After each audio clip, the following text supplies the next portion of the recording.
जैसा कि हम सब जानते हैं, आज का हमारा जो सेशन है वो गैस्ट्रोलॉजी पे है। गैस्ट्रिक कि पे गैस गैस एक बहुत ही नॉमिनल सी चीज लगती है लोगों को कि गैस बन गई है। बट वो गैस क्यों होती है, क्या रीजन है उसका, और कैसे हम इससे अपने आप को फ्री कर सकते हैं और कैसे अपने बिजनेस में इसका एक बहुत बड़ा क्रांति ला सकते हैं, आज हम उसके बारे में जानेंगे और समझेंगे। होता क्या है गैस? लोगों से हम जब पूछते हैं क्या आपकी गैस बनती है, तो लोगों का आंसर है नहीं, मेरे तो गैस नहीं बनती है, या मुझे गैस की शिकायत नहीं होती है, या भाई सब कुछ मेरा नॉर्मल चल रहा है, मुझे तो कुछ भी ऐसी शिकायत नहीं है। बट गैस होती क्या है, प्रॉब्लम क्या है? ये जब हमारे पेट में एक इन्फ्लेमेशन हो जाता है, वो गैस का रूप ले लेती है। गैस हमारी भूख को कम कर देता है। कुछ लोग बोलते हैं कि गैस में मुझे भूख ज्यादा लगती है। वो इसलिए लगती है क्योंकि उन्हें बहुत ज्यादा नौजिया, बहुत ज्यादा वीकनेस फील होने लगता है। उन्हें ऐसा फील होता है कि मैंने कुछ खाया ही नहीं है। बहुत लोगों को बर्पिंग होती है, यानी हमारी नॉर्मल भाषा में डकारे आने लग जाती हैं, पेट में दर्द होता है, छाती में जलन होने लग जाता है, उल्टियां होने लग जाती हैं। ये सारे सिम्टम्स गैस के होते हैं। और कुछ लोग इसे ये समझते हैं कि ये गैस नहीं है, मुझे फूड पॉइजनिंग हो गई है, इसलिए मुझे उल्टियां हो रही है, इसलिए मुझे पेट में दर्द हो रहा है, इसलिए मुझे हमेशा ऐसा फील रहता है कि मेरा शरीर भारी भारी है, या मुझे बहुत ज्यादा भूख लग रही है। बट ये सारे सिम्टम्स एंड रीजंस होते हैं गैस के। इससे हम ये समझ सकते, नेक्स्ट टाइम किसी से भी अगर सवाल करते हैं कि क्या हमारे को गैस बनी है या क्या आपकी गैस की प्रॉब्लम है, अगर सामने वाला बोलते नहीं मुझे गैस नहीं बनी, तो उससे जरूर पूछे क्या ऐसा है, आपको भूख कम लगती है, आपके पेट में दर्द रहता है, या आपके छाती में जलन होता है, या जी बहुत घबराता है आपका, या हमेशा लगता है शरीर भारी है। इन सवालों से जस्टिफाई करें कि क्या वाकई में उनकी गैस बन रही है या नहीं बन रही है गैस। क्योंकि गैस बनने का कई सारे रीजन होते हैं, बहुत सारे। कई लोगों को इनमें से कुछ भी नहीं होता है, तो वो ये कहते हैं कि नहीं इनमें से तो कुछ भी नहीं। तो उन्हें पूछिए क्या आपका स्टूल ब्लैक होता है, क्या आपका स्टूल हार्ड होता है, क्या आपको ऐसा लगता है अचानक से सफोकेशन हो रहा है, मुझे वॉमिटिंग होगी, क्या इनडाइजेशन की प्रॉब्लम है। लोग बोलते नहीं मुझे ये सब भी नहीं है। तो आप ये एक और सवाल पूछ सकते हो, क्या आपको हिचकियां आती है?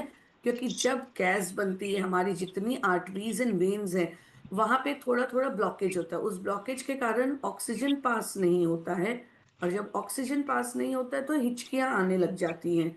कुछ लोग हिचकियों के इलाज को खोजते हैं कि इसका क्या ऑप्शन है, क्या इलाज है, नर्व से रिलेटेड इश्यू है। नहीं, अगर आप उनको गैस का प्रॉपर ट्रीटमेंट दे तो सामने वाले की हिचकियों में भी रिलीफ आ जाएगी। तो इन सारी चीजों को हमें लोगों से पता करना है, हमें पूछना है कि ये रीजन से गैस बनता है, क्या इनमें से कुछ भी आप सफर कर रहे हो। और मैं बताऊंगी आपको कि अगर गैस किसी के वाकई में बन रही है, तो इनमें से कोई ना कोई दो तीन कॉम्बिनेशन उनके साथ जरूर फेस कर रहे होंगे वो। गैस बहुत तरह की होती है। फर्स्ट गैस होती है जो ऑटो इम्यून गैस होती है।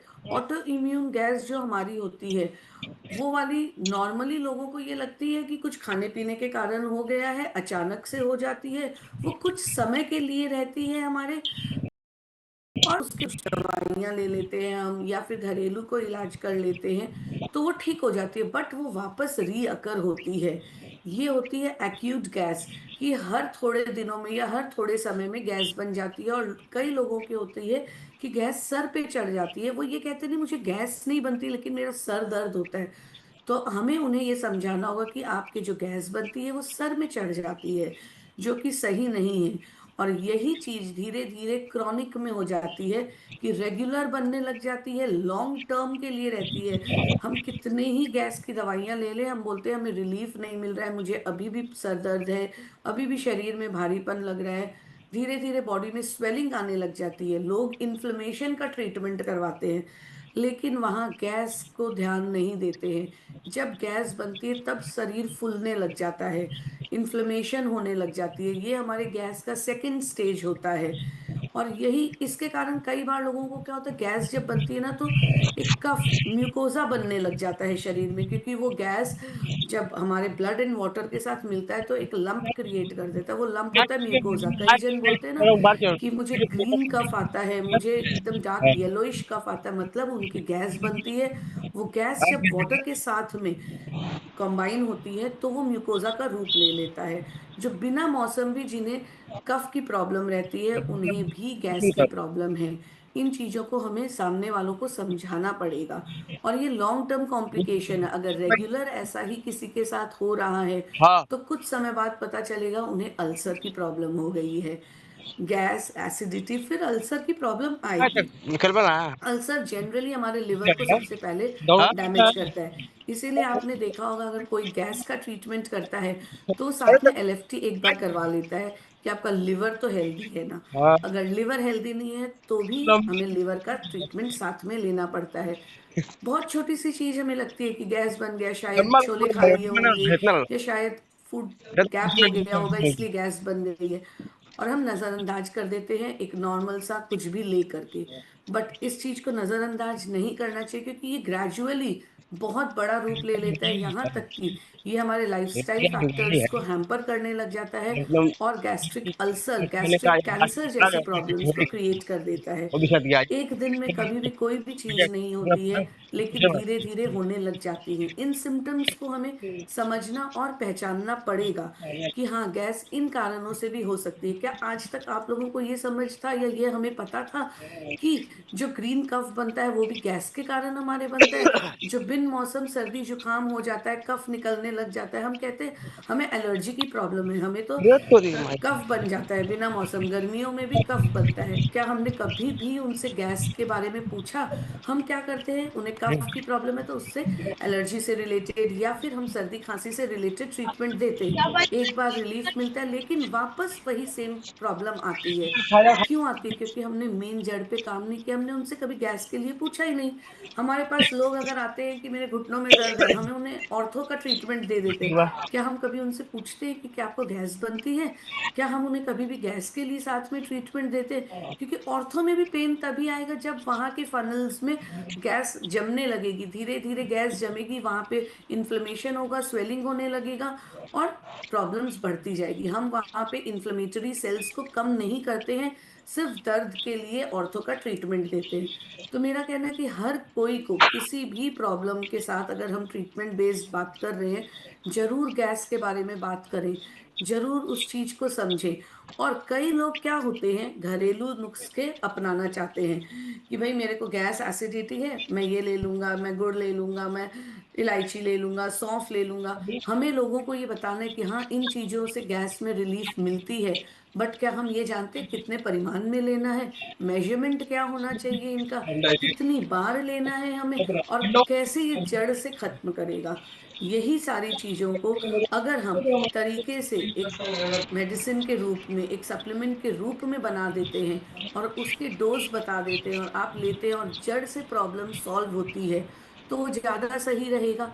क्योंकि नॉर्मली गैस के लिए लोग ये बोलते हैं नहीं मैं घर में ट्रीटमेंट कर लूंगा, मैं घर में अजवाइन ले लेंगे हम लोग, या घर में हम लोग सौंफ का पानी ले लेंगे। जब हम फेनल ड्रॉप किसी को सजेस्ट करते हैं, लोग कहते हैं तो सौंफ का ही है, हम घर में ही फेनल का पानी बना लेंगे, सौंफ का पानी बना के ले लेंगे, हम घर में ही चीजें ले लेंगे। लेकिन वहां हमें लोगों को ये समझाना है, हमें क्वांटिटी नहीं पता, हमें मेजरमेंट नहीं पता कि हमें कितना लेना है। हमारी बॉडी में जो गैस बना है उसको अभी कितनी जरूरत है, कहाँ पे क्या चीज काम करेगा, ये हम इतना नहीं जानते। क्या आप में से इतने लोग मीटिंग में जो है, आप बताइए मुझे, ये जो 7-8 प्रोडक्ट दिख रहे हैं अभी हमारे स्क्रीन में, क्या हम इन सबको मिला के एक गैस की दवाई घर में बना पाएंगे? इक्वल जो भी हमें प्रोपोर्शन चाहिए होता है या कितना मेजरमेंट में क्या लेना है, हम नहीं बना पाएंगे इस चीज को। हमें नहीं पता है कि कैसे हम लोग इसको यूज लें। हम लोग नॉर्मली सौंफ को भिगा देते हैं और उसका पानी ले लेते हैं। खाना खाने के बाद हम लोग गुड़ ले लेते हैं। लेकिन सोचिए जिस बंदे को शुगर, अगर वो खाना खाने के बाद गुड़ लेता है तो क्या उसकी शुगर बूस्ट नहीं होगी? अदरक ले लेते हैं हम लोग कई जन, जिन्हें पाइल्स की शिकायत है उनको गर्म नहीं करेगा सिर्फ अदरक हम ले लेंगे तो।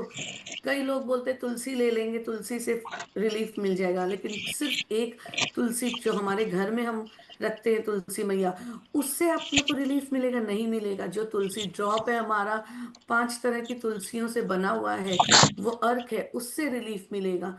अलग अलग चीजों का अलग अलग अपना एक मेजरमेंट होता है। अलग अलग चीजें अलग अलग लोगों के लिए अच्छा भी होता है, बुरी भी होती है। अगर शुगर के लिए अच्छा नहीं है तो बाकी लोगों के लिए अच्छा है। लेकिन हम ये नहीं सोचते कि उनके शुगर है या नहीं। हम बोलते गुड़ ले लीजिएगा, हम नहीं पूछते आपको पाइल्स की शिकायत है क्या। हम बोलते चलिए अदरक का काढ़ा ले लीजिएगा। हम नहीं जानते उनके कफ बन रहा है या नहीं बन रहा है, हम उन्हें फेनल सीड्स दे देते, सौंफ का दे देंगे कि आप सौंफ का पानी पी लीजिए। अगर डायरेक्ट सौंफ का पानी कोई पिएगा तो वो पेट को ठंडा करेगा और कफ बनाने में ज्यादा काम करता है। तो कफ अगर ज्यादा बनेगा तो उन्हें सर्दी जुकाम की प्रॉब्लम हो जाएगी। तो इससे बेटर है हमारे पास वेदालेक्स ने इतने बेहतरीन प्रोडक्ट दिए हैं जिससे हम गैस, एसिडिटी, अल्सर, यहाँ तक कि गैस्ट्रिक कैंसर जो होते हैं उनसे रिलीफ पा सकते हैं। सिंपल सी चीजों को हम कॉम्प्लिकेट कर देते हैं, हम लोगों को प्रॉपर ट्रीटमेंट नहीं दे पाते हैं, ये सोच के कि गैस एक नॉर्मल सी प्रॉब्लम है, गैस के लिए क्या लोग हमसे लेंगे, गैस के इलाज तो लोग खुद ही कर लेंगे। बट नहीं, किसी भी ट्रीटमेंट के साथ गैस का इलाज जरूर साथ में करें। और हमारे पास शानदार प्रोडक्ट्स हैं। हमारा डिटॉक्स जूस जो हमारे ब्लड को भी प्यूरिफाई करेगा, हमारे को डिटॉक्सिफिकेशन का काम करेगा। साथ ही साथ में लिवर अगर किसी का डैमेज्ड है, हमें उनका एलएफटी नहीं कराना पड़ेगा। हमें पता है अगर गैस बनती है किसी को रेगुलरली तो लिवर डैमेज होगा ही होगा। लिवर सिर्फ अल्कोहल से डैमेज नहीं होता, हमारी फूड हैबिट से भी डैमेज होता है। एंड जो गैस के कारण जो पेप्टिक एसिड निकलती है उससे भी डैमेज होता है। ये लिवर को भी सपोर्ट करेगा। हमें लोगों को डिटॉक्स जूस जरूर देना चाहिए किसी भी ट्रीटमेंट में। डिटॉक्स जूस को जरूर ऐड करना चाहिए कि पहले अपने आप को डिटॉक्स करिए, उसके बाद ट्रीटमेंट स्टार्ट करिए। हमें वाकई में रिजल्ट्स बहुत शानदार मिलने लगेंगे। इसके साथ किसी को और कोई इश्यूज नहीं है, सिर्फ गैस की ही प्रॉब्लम है और डिटॉक्स नहीं ले सकते, तो हमारे पास वेदालेक्स ने बहुत ही शानदार फेनल ड्रॉप बनाया है जो डाइजेस्टिव हेल्थ, एसिडिटी, सभी चीजों पे काम करेगा। यहाँ तक कि बहुत से लोग बोलते हैं ब्रश करने के बाद भी अगर हमारे मुंह से स्मेल आती है, क्यों आती है वो स्मेल? हम कभी इस चीज को नहीं जान पाए क्यों।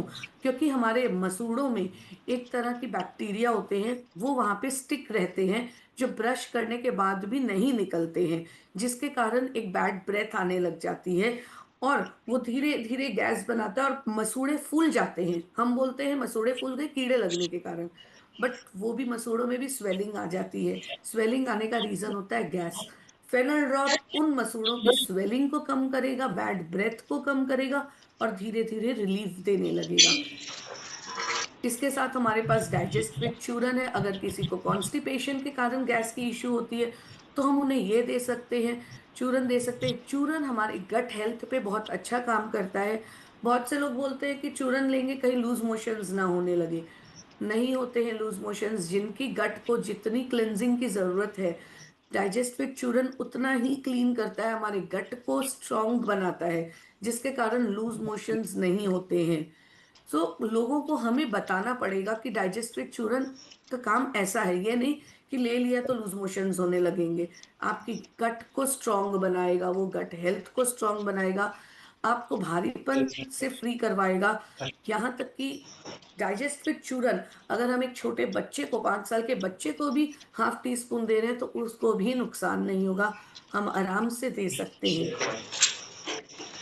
बहुत लोग बोलते हैं चूरन नहीं ले सकते हैं, टेस्ट अच्छा नहीं लगता है। उनके लिए हमारे पास डाइजेस्ट फिट सिरप भी है, हमारे पास डाइजेस्ट फिट ड्रॉप भी है। डाइजेस्ट फिट ड्रॉप का तो इंस्टेंट रिजल्ट, अगर आप कहीं कैंप लगा रहे हैं, कहीं इंस्टेंट रिजल्ट देना है, आप इंस्टेंट उन्हें डाइजेस्ट फिट ड्रॉप दे दीजिए, उनमें तुरंत डकारे बर्प आने लग जाएंगी और उन्हें फील होगा कि हाँ मेरा पेट हल्का हो रहा है, जलन में रिलीफ मिल रही है। डाइजेस्ट फिट ड्रॉप को हम लोग इस तरह से प्रमोशनल टूल की तरह भी यूज कर सकते हैं। सो गैस ये एक बहुत बड़ी समस्या है। इस समस्या से रिलीफ पाने के बहुत से तरीके हैं। इतने सारे प्रोडक्ट्स हमारी कंपनी ने हमें दिए हैं, हमें इनका यूज करना चाहिए। हमें लोगों को बताना पड़ेगा कि गैस क्यों बन रही है, रीजन क्या है उसके पीछे। कई लोगों को समझाना होगा कि हाँ, आपकी बॉडी में गैस बन रही है, आप नहीं समझ पा रहे हो, ये रीजन है गैस बनने के, ये सिम्टम्स है गैस के। हम सिम्टम्स पे काम नहीं करते हैं गैस के लिए, क्योंकि हम उसे बहुत मिनिमल सी प्रॉब्लम समझते हैं। हम सोचते हैं गैस ही तो है, लेकिन नहीं सर, ये गैस ही तो सबसे बड़ी प्रॉब्लम का कारण है। अगर गैस से फ्री रहेगा इंसान, तो कोई भी ट्रीटमेंट हम उसे देंगे, उसे 100% रिजल्ट मिलेगा, क्योंकि हमारी बॉडी डाइजेस्ट कर पाएगी उन चीजों को। और अगर गैस्ट्रिक बनी हुई रहेगी, तो चीजें डाइजेस्ट नहीं होंगी, और चीजें डाइजेस्ट नहीं होंगी तो रिजल्ट आने में देरी होगी। कंप्लेन हमारे अंदर है, हम प्रॉपर ट्रीटमेंट नहीं दे रहे हैं। प्रोडक्ट बेस्ट है, हमें तरीके से काम करना है। इसीलिए आज मैंने गैस पे लिया था कि एक बहुत छोटी सी प्रॉब्लम है, लेकिन इसको जानना और समझना जरूरी है। होपफुली आज का सेशन आप लोगों को इन शॉर्ट समझ आया होगा। अगर किसी को भी कोई क्वेश्चन है, कुछ है, तो आप लोग पुट ऑन कर सकते हैं।